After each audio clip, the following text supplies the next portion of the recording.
اجيب عربيه بعد شغل قد ايه في المانيا؟ بص يا معلم، هي بتختلف على حسب انت شغال ايه وبتعرف تحوش كام. دي نقطه. ولكن انت تقدر تركب عربيه من اول 1000 يورو ولا 1000 ونص يورو، في ارخص من كده ولكن هتكون موديل تعبان قوي وموديل قديم. دي نقطه. المشكله مش في ثمن العربيه، المشكله في ثمن الرخصه. الرخصه ممكن تكلف 3000 يورو. دي نقطه. فديت عقبه، يعني ان واحد عشان مثلا يشتري عربيه لازم يكون معاه رخصه ولازم يعدي امتحان نظري وعملي.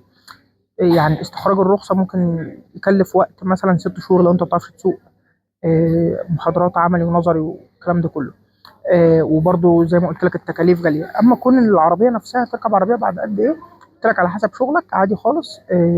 ولو انت يعني بتحوش لك مثلا 600 700 يورو في الشهر، لو انت لوحدك وشغال مثلا بتقبض مرتب محترم في المانيا، تعرف تحوش لك مثلا 600 700 يورو في الشهر، فانت تعرف مثلا بعد 6 شهور تركب عربية عادي لو هتحوش بس عشان العربية يعني. طبعا الرخص اهم حاجه زي ما قلت لك. بس توفيق ليك ان شاء الله، وربنا يكرمك وتيجي ان شاء الله وتركب عربيه في اسرع وقت باذن الله. ربنا يكرمك ان شاء الله.